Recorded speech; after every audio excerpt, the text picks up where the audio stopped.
recordemos, la serie de Fourier es a sub 0 entre 2 más la serie de coseno más la serie de seno.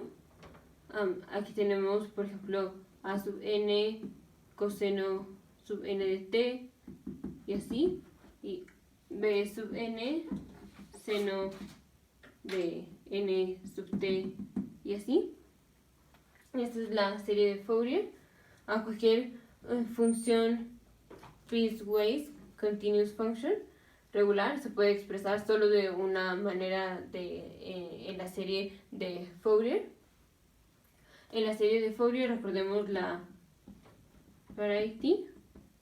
Si tenemos una función par, o sea, f de t es igual a f de menos t, entonces es una serie de coseno. Si tenemos una función, este es even, esta es una función par. Si tenemos una función impar, f de t, f de menos t es igual a menos f de t, sería odd. Supongamos que tenemos una función par, f de t, y es par. Entonces, pues es par, es una función de coseno. Si le quitamos la serie o una combinación de serie de coseno, o sea, esta es una función par, si le quitamos, o sea, si hacemos una combinación lineal, pues, o sea, así como nos parece, tendría que dar una función par. El resultado sería una función par. Pero si a f de t le quitamos la serie de coseno de la serie de Fourier, o sea, le estamos quitando la parte de la serie de coseno, y o sea, lo que nos quedaría la serie de seno. Entonces nos quedaría que f de t menos la serie de coseno es impar. Y o sea, ¿cómo puede ser esto? La única forma de que esto sea cierto es entonces cuando f de t, digamos f de t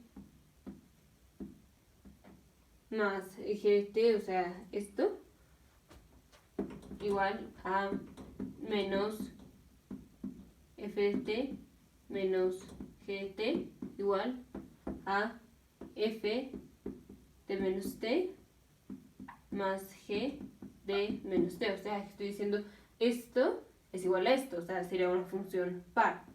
Pero también estoy diciendo que esto es igual a esto, o sea, una función impar. Entonces, lo mismo que dijimos aquí, la única manera de que esto sea cierto es cuando f de t es 0. Esa es la única forma de que sea par e impar. Bueno, ahora antes de entrar a las series de Fourier, vamos a ver, y las series de Fourier tienen, cuando las integramos, si es una función par, podemos poner la integral, por ejemplo, desde 0 hasta L, y o sea, lo multiplicamos por 2, y bueno, como sea la integración, así la serie de Fourier, y los coeficientes, y como ya en un video ya vemos cómo calcularlos. Bueno, lo importante es que tenemos un intervalo de convergencia, digamos desde menos L hasta L. Este va a ser el intervalo de convergencia, porque o sea, la serie de Fourier tiene que converger para cuando resolvemos ecuaciones diferenciales y todo, tiene que converger, igual que como la transformada de Laplace tiene que converger a algo. Bueno, entonces tenemos las funciones, digamos, las funciones son periódicas. Ya dijimos, si f de t es igual a f de t más p, digamos, o f de t, digamos, es igual a f de t más L. Aquí el periodo va a ser, digamos, 2L. Esto aquí P es el periodo. Si tenemos, por ejemplo, coseno de LT, pues el periodo, a cada cuánto se repite, el periodo es 2pi. Ahora, o sea, las funciones pueden tener así varios periodos, o sea, como, el periodo puede ser 2pi, el periodo puede ser 4pi, así. hay un minimum period, hay un periodo que es el mínimo, que es a que generalmente nos referimos cuando decimos, este es el periodo. Bueno, para saber el periodo es, o sea, aquí sí tenemos, o sea, coseno de nt, coseno de t, tenemos coseno de nt, tiene que ser igual a coseno de nt más el periodo. Aquí sabemos que para coseno de nt sabemos que el periodo, o sea, sabemos que 2pi tiene que quedar. Entonces, nosotros sabemos que n por el minimum period, lo que sea, va a ser igual a 2pi. O sea, no, de hecho aquí es en paréntesis, o sea, tenemos coseno de, aquí fue como f de t, y ahora le pongo como f de t más l, o sea, esto tiene que ser igual. Aquí es coseno de nt, aquí es coseno de n de t más p. Este es el periodo. Ahora sabemos que, o sea, si al coseno de nt o si le vamos sumando 2pi, 4pi o así, pues va a ser, o sea, lo mismo. Queremos ver cuál es el minimum period. El minimum period es cuando np es igual a 2p. Entonces es cuando p es igual a 2pi entre n. Esto es, entonces, coseno de n por el coseno de nt más 2pi entre n. Esto me da coseno de nt más 2pi. Y entonces ya me da que ya me da coseno de nt. Coseno de nt más 2pi es lo mismo que coseno de nt. Aquí el periodo, o sea, el periodo no es 2pi, el periodo es 2pi entre n. O sea, yo tengo aquí la t solita más el periodo. Aquí lo que multiplique a la t tiene que multiplicar al periodo. Y esto, el periodo por n, me va a dar aquí 2pi. Y entonces el minimum periodo va a ser 2pi entre n. Así, o sea, cualquier función se repite, o sea, cada 2pi. Por ejemplo, o sea, igual, o sea, el seno también es, o sea, el seno de nt, también su periodo es 2pi. Cada 2pi se repite. O sea, por ejemplo, tenemos seno de 0, por ejemplo, es 0. Seno de 2pi, 0. Seno de 4pi, 0. Y así aquí es seno de 2pi, 1. Seno de 4pi, 1. Y así. Entonces lo que tenemos que hacer para encontrar el periodo, lo que tenemos que hacer para encontrar el periodo de cualquier función, por ejemplo, no sé, coseno de, bueno, de 3pi t, lo que sea. Entonces lo que tenemos que hacer es ver cómo lo hacemos para que esto nos dé 2pi. O sea, nosotros tenemos aquí, entonces queremos que coseno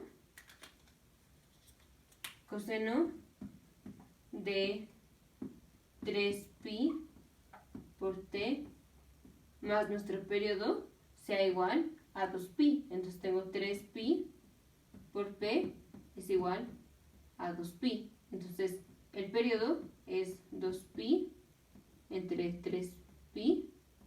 El periodo es 2/3. Esto es lo mismo que coseno de 3 que multiplica a pi más a coseno de 3pi que multiplica a t más 2/3. 2/3 es el minimum period. Entonces, bueno, así es como vamos a sacar el periodo de cada función. El periodo de cada función va a ser 2pi entre lo que tengamos aquí adentro. O sea, el periodo es porque tenemos que multiplicar esto para que nos dé 2pi. Tenemos np es igual a 2pi. El periodo es por cuánto tenemos que multiplicar n, lo de adentro, para que nos dé 2pi. Coseno de nt y seno de nt son ejemplos de funciones que tienen periodo de 2pi. Hay así muchísimas funciones que tienen periodo de 2pi. también la square wave function también tiene periodo de 2pi. Bueno, la otra cosa es aquí cuando tenemos combinaciones lineales de funciones pares o impares, si o sea par más par va a ser también una función par. Una función odd más otra función odd va a ser igual a una función odd. Pero la diferencia cuando multiplicamos números es que una función odd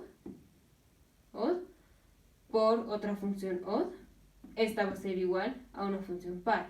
O sea, a diferencia de la multiplicación, cuando multiplicamos como 3 por 5, ahí da 15, da un número impar, aquí nos da un número par. Esto es porque tenemos, digamos, tenemos f de menos t por g de menos t. Dijimos f de menos t es lo mismo que menos, o sea, si es una función impar, es f es menos f de t por menos g de t. Cada uno es una función impar y así, o sea, si f de menos t es impar, entonces f de menos t es igual a menos f de t y lo mismo para g de menos t. Bueno, entonces esto es lo mismo que menos por menos más y queda f de t por g de t. Esto es una función par, entonces la multiplicación de dos funciones impares da una función par, a diferencia de la multiplicación con números. Bueno, esto fue una introducción para las series de Fourier. Nos vemos en el siguiente video.